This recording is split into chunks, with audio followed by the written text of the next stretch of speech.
The stars had always seemed quiet to the people of Earth.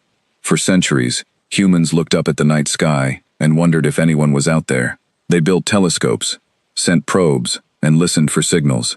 Most scientists believed that if intelligent life existed, it was too far away to ever matter. They were wrong. Far beyond the edge of the solar system, an old and powerful civilization called the Galactic Empire had been watching Earth for a long time. The Empire ruled over 1,000 different alien worlds. It had existed for tens of thousands of years, growing bigger with every century, by conquering new planets and folding them into its rule. Most species joined willingly, afraid of what would happen if they resisted. Others were crushed quickly, their armies no match for Imperial technology. The Empire had never lost a war, not once. And because of this, its leaders believed no species in the galaxy could ever stand against them. When Imperial scanners first picked up radio waves from Earth, nobody took it seriously. The signals were old, decades old by the time they reached Imperial space, and they showed a species still fighting wars with metal ships and simple bombs. To the Empire, humans looked exactly like every other species before they were conquered, primitive, divided, and unaware of the danger sitting just beyond their sky. An Imperial scout fleet, called the Vorkon Vanguard, was sent to observe this new species up close. The fleet was commanded by Admiral Threxa Voss, a tall, gray-skinned alien with sharp eyes and decades of experience conquering less advanced worlds. Voss had done this many times before. He knew the pattern. Approach quietly, study the target, then reveal Imperial power all at once, so the natives would understand resistance was pointless. It always worked. Species surrendered instead of dying pointlessly. Voss saw this as mercy, not cruelty. He believed the Empire was doing weaker species a favor by giving them the chance to submit before being destroyed. As the Vorkon Vanguard entered the outer edge of the solar system, hiding just past Neptune, Voss expected silence. Instead, his communication officer picked up something strange. A signal. Not random noise, but a clear, structured message, aimed directly at their fleet. The bridge went silent. No cloaking technology in the galaxy should have let a primitive species detect an Imperial fleet from this distance. And yet, here was proof that they had. The message played in the ship's translator, converting the human language into something every alien on board could understand. The voice was calm, almost gentle. It came from someone called the Terran Defense Council, a name none of the Imperial officers recognized. To whoever is listening beyond our system, we know you are here. We have studied your kind long before you noticed us. Humanity has fought many wars among itself, wars that nearly destroyed us more than once. We have learned hard lessons from them. We do not wish for conflict with you. But if you come closer with intentions of conquest, we ask you to reconsider. Turn back now. This is not a threat. It is a warning, given out of respect, not fear. For a moment, nobody on the bridge spoke. Then, laughter broke the silence. Officers chuckled, shaking their heads. To them, this was almost adorable. A species that hadn't even discovered faster-than-light travel was warning the Galactic Empire, a civilization that had conquered 1,000 worlds, to stay away. Voss allowed himself a small smile. They have spirit, he said. Foolish, but spirit. His second-in-command, a sharp-featured alien named Kesh, shook his head. Foolish is right. No cloaking failure has happened in centuries. How did they detect us? Voss waved a hand. Luck. Old equipment misfiring on their side, perhaps. Or their instruments picked up gravitational disturbances from our engines. It does not matter. We will proceed as planned. The plan was simple. The Empire's approach to first contact rarely changed. Send a small, controlled fleet close enough to be seen. Let the target species panic. Then offer them a choice. Peaceful surrender and a place within the Empire. Or resistance and eventual defeat. Almost every species in history chose surrender once they understood the size of the force against them. It saved lives. It saved resources. Voss believed it was the responsible way to expand. He ordered the fleet to move closer, past Neptune, past Uranus, toward the inner planets where Earth orbited quietly around its sun. As they moved, Imperial scholars aboard the flagship studied everything they could find about humanity. Old broadcasts, preserved historical records, fragments of human television and radio that had drifted into space over the decades. What they found was disturbing, even by Imperial standards. Humanity had fought 2 massive wars against itself within a single century, wars that killed tens of millions of people. They had built weapons capable of destroying entire cities in an instant, then built thousands more of these weapons, aiming them at each other for decades, in something historians called a Cold War. They had committed genocides, fought civil wars, and split themselves into hundreds of competing nations, often more suspicious of each other than of any outside threat. To imperial eyes, this only confirmed what they already believed.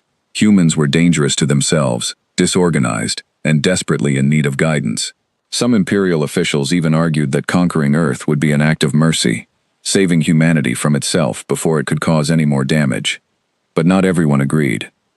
A young imperial historian named Dessa Vren, assigned to Voss's fleet as an advisor, raised a concern that few wanted to hear. "Everyone keeps looking at how many times humans went to war," she said during a briefing. "Nobody is asking how they kept surviving it.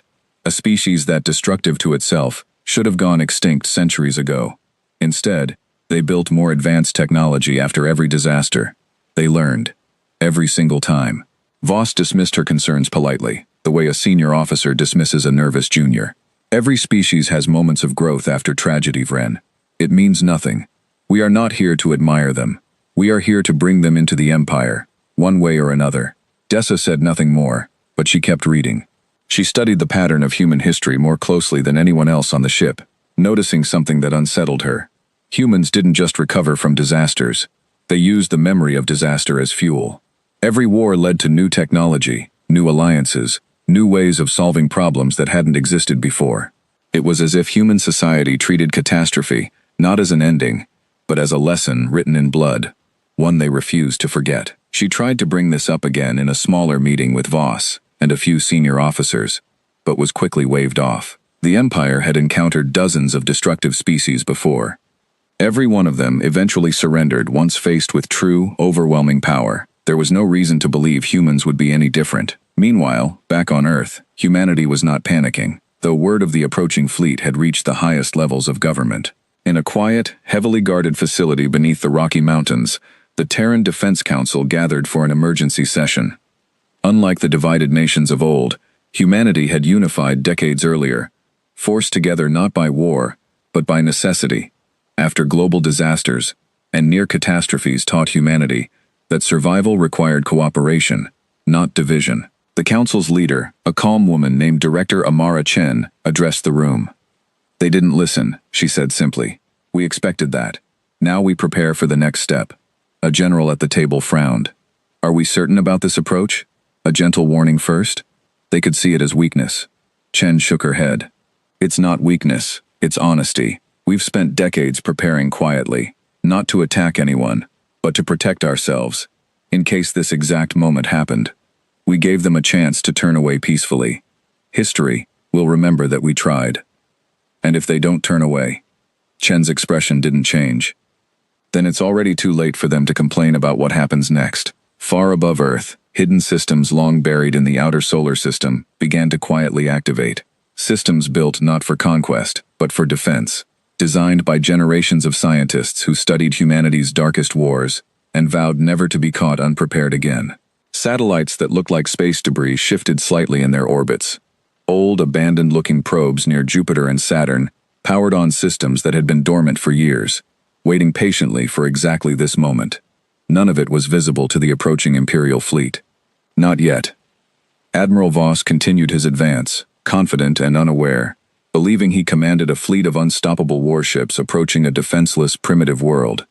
He had faced dozens of species before Earth, and all of them had eventually knelt before the Empire's might. He did not yet understand that humanity had never been asking for permission.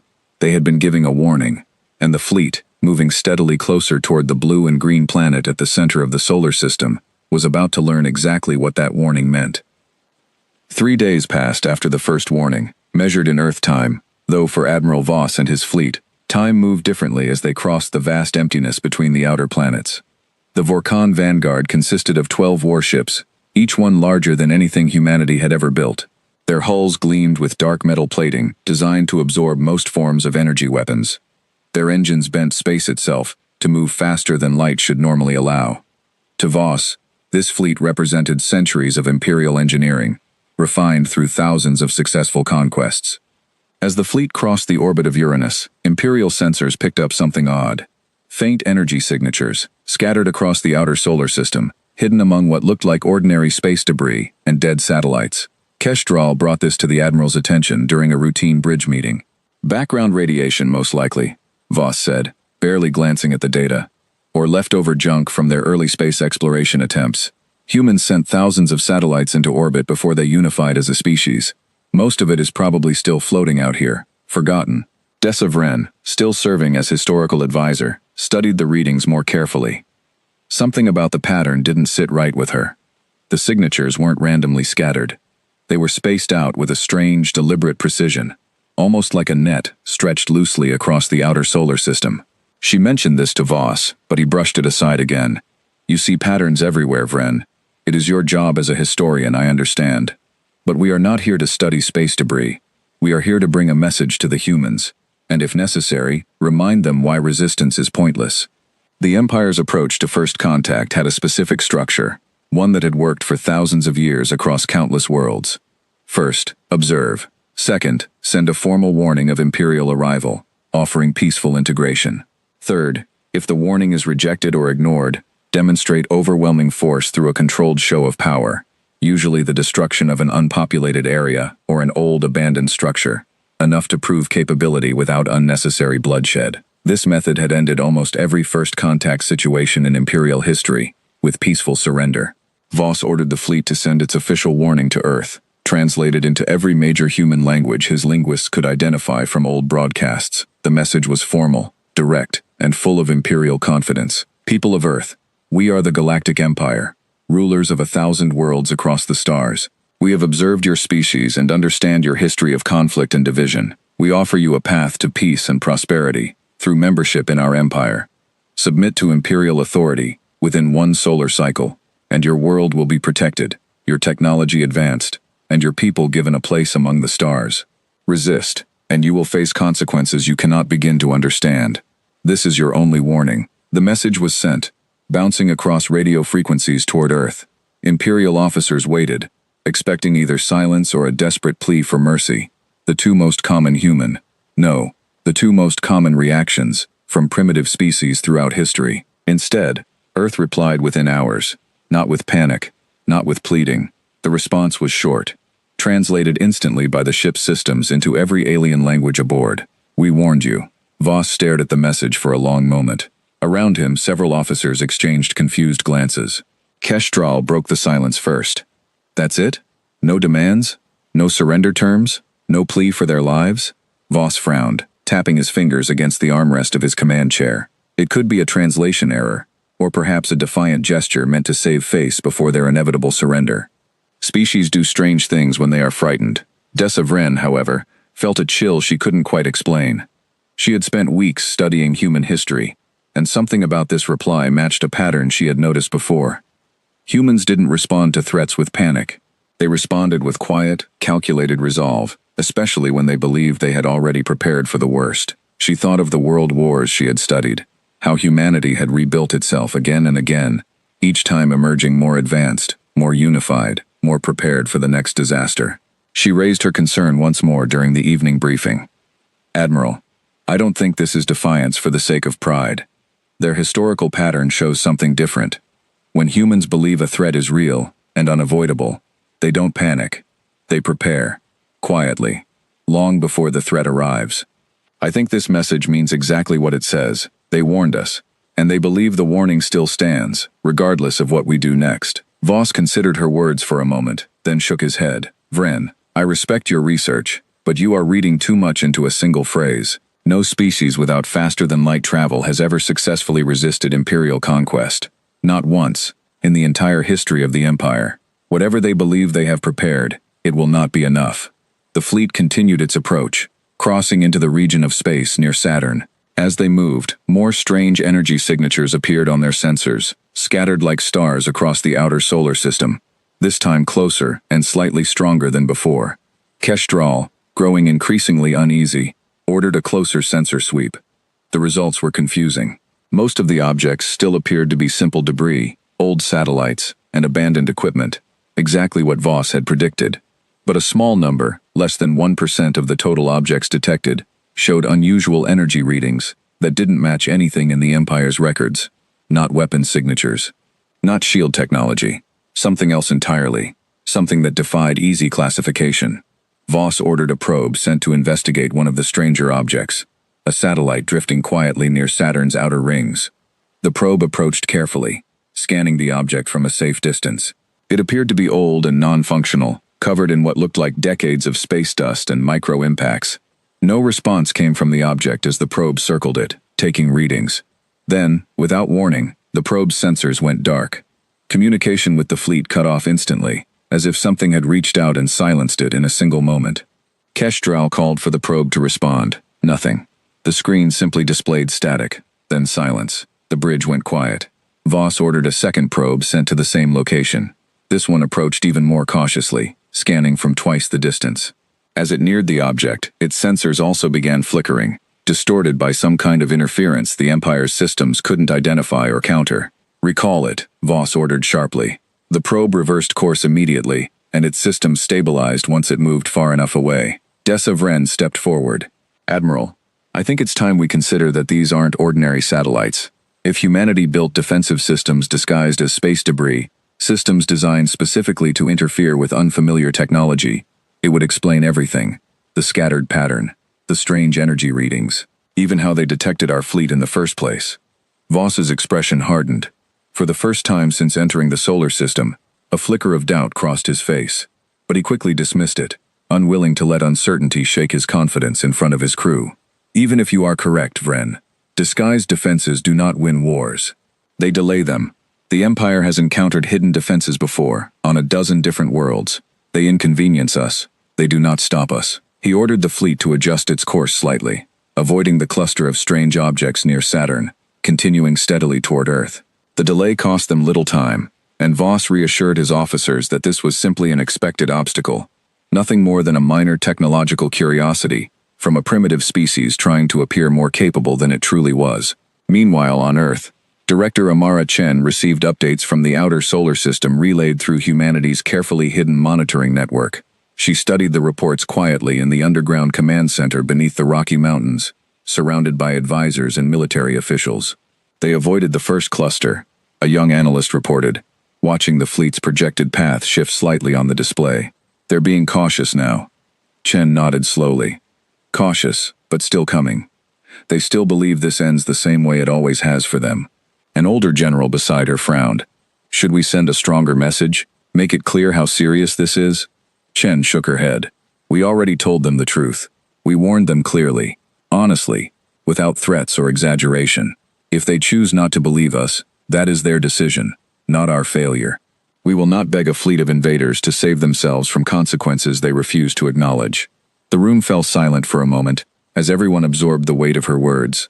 Then Chen added quietly, almost to herself, "They still think this is about proving strength. They don't understand yet. This was never a contest of strength. It's a matter of choice, and they've made theirs." Far above, the Imperial fleet continued its approach, drawing closer to Earth with each passing hour, unaware that the true nature of humanity's warning was about to become impossible to ignore. By the time the Vorkon vanguard crossed the orbit of Mars, Admiral Voss had grown quietly frustrated. Every hour brought new sensor readings from the strange objects scattered throughout the solar system, and every hour, his officers found fewer answers and more questions. The fleet had rerouted twice more to avoid clusters of the disguised satellites, and each detour cost precious time. Still, Voss refused to see this as anything more than a minor inconvenience caused by a species desperate to appear more advanced than it truly was. Kestrel, however, had grown increasingly cautious. He requested a full tactical review before the fleet moved any closer to Earth. Voss allowed it, mostly to quiet the growing unease spreading through his officers. The review revealed something troubling. Imperial engineers, studying the failed probes sent toward the mysterious satellites, discovered that the interference wasn't random. It followed a careful, structured pattern, as if something intelligent was actively responding to their scans, learning from each attempt, adjusting in real time. This wasn't old, forgotten technology drifting uselessly in space. It was active. It was watching them. Vren, called in to review the findings alongside the engineers, felt a growing sense of unease that she couldn't shake. She thought back to everything she had read about humanity's history. Every disaster, every war, every near collapse had been followed by decades of quiet, determined rebuilding. Humans didn't panic when threatened. They prepared. And if this pattern held true even now, then the strange objects surrounding the solar system weren't just simple defenses. They were part of something much larger. Something built over decades in complete secrecy. Waiting patiently for a moment, exactly like this one, she brought her concerns to Voss one final time, standing firm despite his previous dismissals. "Admiral, I believe we are no longer approaching a defenseless world. I believe we already crossed into contact with an active defensive network, one specifically designed to study and adapt to unfamiliar technology. Every probe we've lost hasn't been destroyed.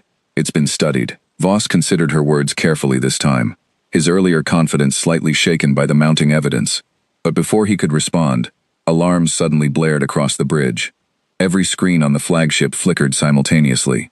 Communication arrays across the entire fleet went silent all at once, cutting off contact between ships that had been coordinating perfectly just moments before.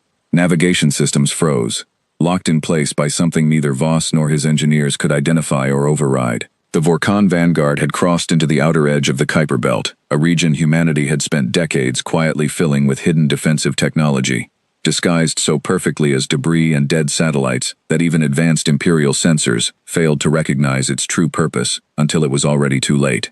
Voss ordered immediate countermeasures, but nothing responded. His ship, along with the rest of the fleet, drifted silently, cut off from Imperial command, from each other, and from the rest of the galaxy. It wasn't destruction. It wasn't an attack in the traditional sense. It was isolation, precise and complete, leaving thousands of Imperial soldiers stranded in silence, unable to call for help or coordinate a response. For the first time in his long career, Admiral Voss felt something unfamiliar creeping into his chest. Fear. Kestrel worked desperately alongside the engineering teams, trying to restore even partial communication between ships. Hours passed with no success. The silence stretched on, broken only by the quiet hum of life support systems still functioning normally, a small mercy that offered no real comfort given the fleet's helpless situation. Meanwhile, something else was happening, something far more concerning to Imperial officials scattered across the wider galaxy. Earth's message, the one dismissed so easily weeks earlier, had not stayed confined to a simple exchange between Earth and a single scout fleet. Using methods the Empire still didn't fully understand, humanity had managed to broadcast their warning across a much wider network, one that reached far beyond the solar system, touching Imperial communication channels used by client species throughout the galaxy. Billions of beings across 1,000 worlds suddenly found strange transmissions appearing on their networks. Footage of humanity's darkest historical moments, followed immediately by footage of what humanity had built afterward. World wars followed by global cooperation. Nuclear standoffs followed by unified scientific advancement. Genocide, followed by generations dedicated to preventing such horrors from ever happening again. The message wasn't subtle. It showed a species that had faced its own worst nature and had chosen, again and again, to become something better. Attached to this historical record was a simple, direct statement, translated into hundreds of different languages spoken across the Empire's client worlds. "We are not perfect. We have made terrible mistakes, but we learned from every one of them. We do not wish to conquer anyone. We only wish to be left in peace." If an empire built on conquest cannot understand this, perhaps it is not humanity that needs saving. For the first time in centuries, doubt began spreading through worlds that had lived under Imperial rule for generations. Client species, many of whom had been conquered decades or centuries earlier and forced into obedience, began quietly discussing what they had just seen.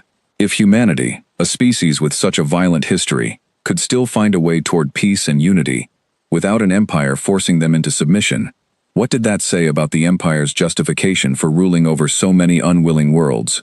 Imperial officials scrambled to control the spread of the message, blocking channels, and issuing statements dismissing it as primitive propaganda. But the message had already done its damage. Seeds of doubt, quiet and dangerous, had been planted across 1,000 worlds that had never questioned Imperial rule before.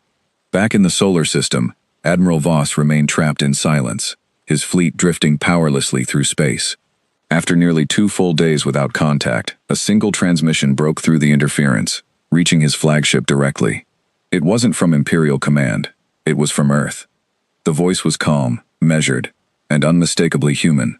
It came from Director Amara Chen herself, speaking directly to the stranded fleet for the first time. "Admiral Voss, we understand you can hear this message, even if you cannot respond.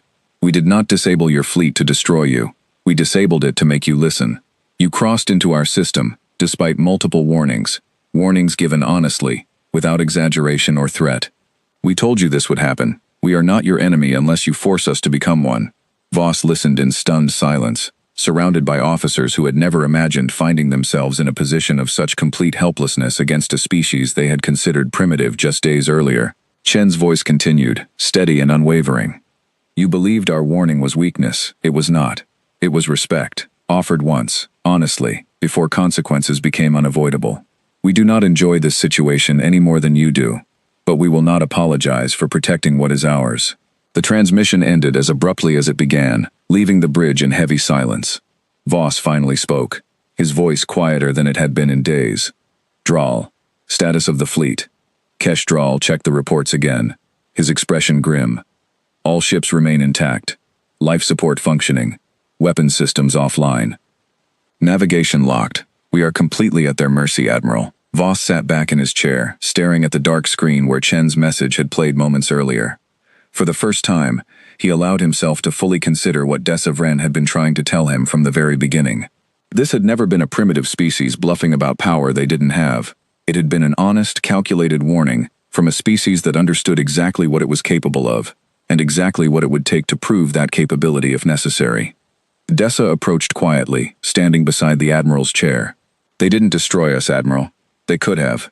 Every ship in this fleet was completely vulnerable the moment our systems went dark. Instead, they chose to talk. Voss nodded slowly, understanding settling over him with the weight of a decision he now had no choice but to make. Because they aren't interested in destruction, Vren, they're interested in being left alone, and we crossed a line no one warned us not to cross, except they did warn us. Twice. Far beyond the fleet's isolated position, similar situations were unfolding elsewhere. Reports trickled in slowly through backup channels that still functioned, revealing that Imperial monitoring stations throughout the galaxy had noticed unusual activity among client species. Small acts of resistance, quiet refusals to follow Imperial orders, whispered conversations about the message from Earth, spreading from world to world despite the Empire's efforts to suppress it. For the first time since the Empire's founding, cracks were beginning to show in a structure that had stood unchallenged for tens of thousands of years.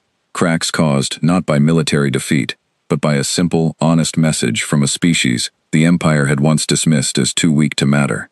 Voss finally issued an order he never imagined giving in his long career. Open every channel we still have access to. Send a formal request for parley directly to Earth's leadership. It's time we listen to them, instead of the other way around. As the request was sent, drifting quietly through space toward a planet that had tried to warn them from the very beginning, Admiral Voss couldn't shake a single realization settling heavily over him. The Empire had spent so long assuming humanity's warning was empty, they had failed to notice it was already far too late to matter. The request for parley reached Earth within minutes, relayed through the same channels Director Chen had used to contact the stranded fleet. In the underground command center beneath the Rocky Mountains, the Terran Defense Council gathered once again, reviewing the Imperial message with careful attention. Admiral Voss's request was formal, almost stiff, clearly written by someone unaccustomed to asking for anything from a species he had considered beneath him just days earlier. It requested a meeting between Imperial and Terran representatives to discuss the situation and find a peaceful resolution. Director Chen read the message twice before setting it down. They want to talk now, she said quietly. Interesting how quickly priorities change once the ships stop working. A younger council member, a strategist named Marcus Webb, leaned forward. Should we accept? This could be a genuine attempt at peace, or it could be a delay tactic while they wait for reinforcements. Chen considered this for a moment. Either way, refusing to talk serves no purpose. We built our entire response around one principle: warn honestly, act decisively, but never seek unnecessary conflict. If they want to talk, we listen. But we do so from a position we've already secured, not one we're hoping to protect. The Council agreed to the parley, setting conditions that made their position clear from the start. The meeting would take place through secure communication only. No physical meeting between fleets or representatives. Earth had no interest in exposing any additional information about its capabilities, beyond what the Empire had already discovered on its own. Meanwhile, aboard the flagship, Admiral Voss prepared for the conversation, with a mixture of professional discipline and quiet dread. He had spent his entire career representing Imperial strength and authority. Now, for the first time, he would be negotiating from a position of weakness, representing a fleet completely at the mercy of the very species he had been sent to conquer.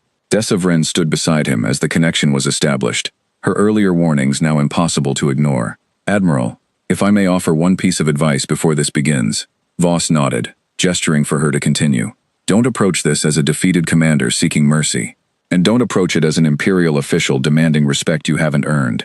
Approach it honestly, the same way they've approached us from the very beginning.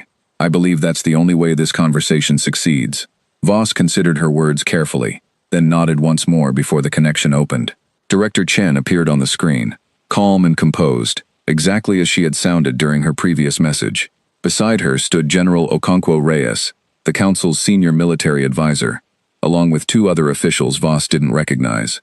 "Admiral Voss," Chen said simply, "you requested this conversation. I'm listening."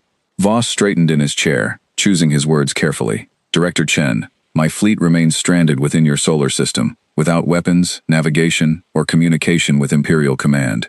I am prepared to discuss terms for our safe departure, as well as terms for future relations between our peoples." Chen's expression remained neutral. "Before we discuss terms, Admiral, I think it's important to address something directly. You approached our system with the clear intention of conquest, despite two separate warnings asking you to reconsider. Do you understand why that approach failed?" Voss hesitated, glancing briefly at Dessa before answering honestly. "Because we assumed your species lacked the capability to resist meaningfully. We were wrong." "It's not just about capability, Admiral," Chen replied. "We could have destroyed your fleet the moment it entered our system. We chose not to, because destruction was never our goal. Our goal was survival, and if possible, peace. You didn't fail because we outmatched you in power. You failed because you assumed intentions you never bothered to ask about." The words settled heavily over the connection, and for a long moment, neither side spoke. Voss finally broke the silence, his voice quieter than usual. "Then tell me, Director, what do you want from us?" Chen answered without hesitation. "The same thing we asked for from the very beginning, to be left alone. We have no interest in conquering other worlds, no desire to expand beyond our own system unless threatened. We are not interested in ruling over anyone. We only want the freedom to continue building our own future, without outside forces deciding that future for us." General Reyes added, "Your fleet will be released once we've confirmed there's no immediate threat to our system. We're not interested in holding your people prisoner, or using this situation to demand unreasonable concessions, but we do expect a clear, formal acknowledgement that Earth is not, and will not become, a territory of the Galactic Empire." Voss glanced toward Dessa again, who gave a small, encouraging nod. He turned back to the screen. "I am prepared to recommend exactly those terms to Imperial Command, along with a full report detailing the reasons for our failure here. I believe, given what has already spread across Imperial networks regarding your history and intentions, there may be little appetite among the wider Empire to pursue further conflict with Earth." Chen's expression softened slightly, though her tone remained firm. "Then we have a foundation to build from, Admiral." As the negotiations continued, similar conversations were unfolding across dozens of other Imperial worlds, though not with such calm diplomacy. Earth's broadcast, still spreading steadily despite Imperial efforts to suppress it, had done more damage to the Empire's authority than any single military defeat could have. Client species who had lived under Imperial rule for generations, species who had long ago given up hope of independence, found themselves quietly inspired by humanity's example. On a distant world called Thren, home to a peaceful aquatic species, who had been forced into Imperial servitude nearly 3 centuries earlier, local leaders organized their first open act of resistance in generations, a simple refusal to supply Imperial forces with resources demanded for the ongoing pacification of Earth. Small, quiet acts like this began appearing across multiple systems, each one inspired by the same message. A species facing overwhelming odds had chosen honesty and preparation over submission, and it had worked. Imperial High Command, based on the capital world of Corveth Prime, found itself facing a crisis far larger than a single-stranded fleet. Emperor Talvros Ren, ruler of the Thousand World Empire, called an emergency session with his highest advisors, demanding answers for how a single, isolated conflict with an unremarkable species had spiraled into growing unrest across multiple client worlds. "This is unacceptable," Ren said, his voice carrying the weight of centuries of unchallenged authority. "A single scout fleet, stranded by a primitive species, and suddenly our client worlds forget 300 years of loyal service." One of his advisors, a cautious diplomat named Sela Vantrix, stepped forward carefully. "Your Majesty, it's not simply about the fleet. It's about what the message revealed. Our client worlds have always been told that resistance against the Empire is pointless, that submission is the only path to survival and prosperity. Earth's message challenged that belief directly, showing a species that faced its own destruction repeatedly, yet found a way to grow strong without an Empire's guidance. Ren's expression darkened. Then we destroy the message. Cut off every channel it spreads through. Silence this Earth entirely, if that's what it takes to end this unrest. Vantrix hesitated before responding, choosing her next words with extreme care. Your Majesty, our fleet is currently stranded within their system, completely at their mercy. If we escalate this situation now, threatening the total destruction of their species, and it fails, the damage to Imperial authority would be far worse than anything we've experienced so far. We would be proving Earth's message correct with our own actions. The room fell silent, the weight of the situation settling over even the most confident advisors. Ren sat quietly for a long moment before finally speaking again, his voice noticeably calmer, though still filled with barely restrained frustration. Then what do you suggest? Vantrix took a careful breath. I suggest we accept Admiral Voss's negotiated terms. Withdraw our forces from their system, formally recognize their independence, and quietly manage the unrest among our client worlds through more traditional methods, before this spreads any further. Ren considered this option for a long moment, clearly disliking every part of it, before finally nodding once. Fine, withdraw the fleet, but make it clear this decision comes from strategic patience, not weakness. I will not have this recorded as an Imperial retreat. Back within the solar system, negotiations between Admiral Voss and Director Chen concluded successfully, after several more hours of careful discussion. Earth agreed to release the stranded fleet's navigation and communication systems, allowing safe passage back toward Imperial space, in exchange for a formal, signed acknowledgement recognizing Earth's independence and sovereignty, free from any future claims of Imperial authority. As the fleet's system slowly came back online, Voss took a moment to review the final agreement one last time, before signing it officially. Dessa Vren stood quietly beside him, watching the process with a mixture of relief and quiet vindication. You were right from the beginning, Voss admitted quietly, not looking up from the documents in front of him. I should have listened sooner. Dessa offered a small, understanding smile. It's not about being right, Admiral. It's about understanding who you're dealing with before deciding how to approach them. We assumed we understood humanity, based on their past. We never considered what they might have built because of it. As the Vorkon Vanguard slowly regained full control of its systems, preparing for the long journey back to Imperial space, Admiral Voss allowed himself one final look at the distant blue and green planet visible through the viewport. A planet he had once viewed as an easy conquest, now understood as something far more complicated, and far more dangerous to underestimate than anyone in the Empire had ever imagined. 6 months passed after the Vorkon Vanguard limped back into Imperial space, carrying with it a formal treaty recognizing Earth's independence. For Admiral Voss, those 6 months felt longer than his entire career combined.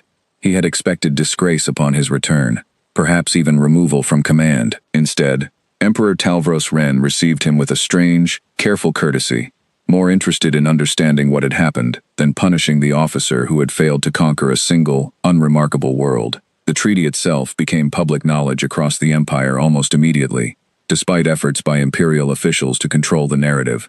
Client worlds that had spent generations under Imperial rule now had documented proof that resistance wasn't always pointless, that a species facing overwhelming force could still choose the terms of its own survival, if it prepared honestly and refused to be intimidated into premature surrender. The unrest that began quietly on worlds like Thren didn't fade away as Imperial officials had hoped. Instead, it grew steadily, spreading from one client world to another, each act of resistance inspired by the memory of Earth's calm, unwavering warning against an empire that had assumed conquest was inevitable. Small refusals became larger protests. Larger protests became formal demands for renegotiated terms of Imperial rule. Some worlds, emboldened by the example Earth had set, began drafting their own declarations of independence, citing the treaty between Earth and the Empire as precedent. Emperor Ren found himself facing a crisis unlike anything the Empire had encountered in its long history. It wasn't a war. It wasn't a rebellion in the traditional sense. It was something far more difficult to control: doubt, spreading quietly across 1,000 worlds that had never before questioned whether Imperial rule was truly necessary for their survival. Sela Vantrix, the cautious diplomat who had advised accepting Earth's terms, found herself promoted to a more prominent role within Imperial leadership, tasked specifically with managing relations with increasingly restless client worlds. She approached her new position with the same careful reasoning that had guided her advice regarding Earth. "We cannot rule through fear alone anymore," she explained, during a council session several months after the treaty's signing. "Earth proved that fear only works as long as no one questions it. Once that question exists, once even a single world successfully resists, the entire foundation becomes unstable." Ren, though still uncomfortable with how the situation had unfolded, recognized the wisdom in her words. Slowly, cautiously, the Empire began shifting its approach toward client worlds, offering slightly better terms, slightly more autonomy, hoping to prevent further unrest before it spiraled completely out of control. It wasn't the collapse of the Empire, not yet, but it marked the beginning of a slow, undeniable shift in how the Empire understood its own power. Meanwhile, on Earth, life continued much as it had before the arrival of the Vorkon Vanguard, though humanity now carried a new understanding of its place in the galaxy. Director Amara Chen addressed the Terran Defense Council one final time regarding the incident, summarizing what the experience had taught them. "We built our defenses not because we wanted conflict," she said, standing before the assembled council members, "but because we understood that peace without preparation is simply an invitation for those who don't respect boundaries. We warned the Empire honestly, without exaggeration, and we backed that warning with quiet, careful preparation, built over decades, hoping we would never need to use it." She paused, looking around the room at faces that had guided humanity through this uncertain moment in its history. "We didn't seek to conquer, or to prove our strength for its own sake. We only wanted to protect what we built after centuries of hard, painful lessons. That is what this was always about." The message humanity had sent across Imperial networks continued circulating for years afterward, becoming something of a quiet legend among species who had lived under Imperial rule for generations. Some client worlds began referring to it simply as the warning, a symbol of hope for anyone who believed their circumstances were unchangeable. Scholars across multiple species began studying Earth's history and methods, curious how a species so violent in its past had managed to build something so disciplined and unified in its response to external threats. Dessa Vren, the young historian who had first recognized the danger Earth represented, eventually left her position within Imperial military service, choosing instead to dedicate her career to studying human history and philosophy more deeply. She successfully petitioned for permission to travel to Earth herself, becoming one of the first Imperial citizens allowed to visit the planet under the terms of the new treaty between their peoples. She arrived on Earth nearly a year after the incident, greeted not with hostility, but with polite curiosity, from a species eager to understand more about the wider galaxy they had so narrowly avoided being pulled into by force. She met briefly with Director Chen during her visit, the two women sharing a quiet conversation about everything that had happened. "I still don't fully understand," Dessa admitted during their meeting, "how your species prepared so thoroughly for a threat you couldn't have known was coming." Chen smiled slightly, considering the question carefully before answering. "We didn't know exactly what threat would come. But we understood, after everything we'd been through, that eventually something would challenge us, whether from within our own species or from somewhere beyond it. We simply chose to be ready, rather than hope we never needed to be." Dessa nodded slowly, finally understanding the deeper lesson behind everything she had witnessed. It wasn't about predicting the future perfectly. It was about respecting the lessons of the past, enough to prepare seriously for whatever came next, rather than assuming safety was guaranteed simply because disaster hadn't struck yet. Admiral Voss, meanwhile, found himself in an unusual position within the Empire. Rather than fading into disgrace, his experience became valuable to Imperial leadership, attempting to navigate this new, uncertain relationship with client worlds and outside species. He was tasked with advising future first contact missions, ensuring that no other Imperial commander approached a new species with the same careless assumptions that had led to his failure at Earth. During one such briefing, addressing a group of younger officers preparing for a mission to a newly discovered species several systems away, Voss offered advice drawn directly from his experience. "Do not assume weakness simply because a species lacks the technology you possess," he told them. "Strength comes in many forms, not just weapons and ships. Some of the most dangerous opponents you will ever encounter won't be the ones who threaten you loudly. They'll be the ones who warn you calmly, then quietly prepare for exactly the moment you choose to ignore them."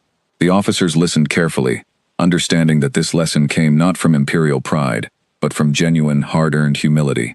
As for Earth, humanity continued advancing steadily, no longer isolated from the wider galaxy, but not eager to expand beyond its own solar system either. Contact between Earth and other species increased slowly over the following years, cautious and measured, built on the same principle that had guided humanity's response to the Empire from the very beginning: honesty, careful preparation, and respect for boundaries, both their own and others. Client worlds that had once lived entirely under Imperial control began forming quiet alliances with each other, inspired by Earth's example, seeking greater independence through unity rather than open rebellion. The Empire, recognizing the shifting tide, gradually adjusted its approach, understanding that outright conquest was no longer the guaranteed path to expansion it had once been. Years later, historians across multiple species would study this period as a turning point, not just for Earth, but for the Empire itself. It wasn't remembered as a great war, or a dramatic battle between two powerful forces. It was remembered as a moment when a single, honest warning, backed by decades of quiet preparation, changed the balance of power across an entire galaxy, not through destruction, but through the simple, undeniable truth that some species were finally ready to stop being underestimated. Director Amara Chen, in her later years, reflected on the events during a rare public address, her words eventually becoming part of Earth's own historical record, studied by generations of humans who followed. "We never wanted to be the villains of this story," she said. "We only wanted to be the ones who learned enough from our past to protect our future, without needing anyone else's permission to do so. If that lesson reached beyond our own world, if it gave others the courage to expect better for themselves, then perhaps our long, difficult history finally served a purpose beyond our own survival." The stars, once quiet and distant to humanity, no longer seemed so empty or so far away. Earth had sent its warning honestly, prepared for it seriously, and in doing so, had changed not just its own future, but the future of countless worlds who finally understood that even the smallest, most unlikely species could hold the line against an empire, if it simply refused to be caught unprepared. And across the galaxy, in quiet corners of client worlds still living under Imperial rule, a simple message continued to spread, carried not by force, but by hope, that no matter how powerful an empire seemed, it was never truly too late to say, clearly and honestly, that enough was enough.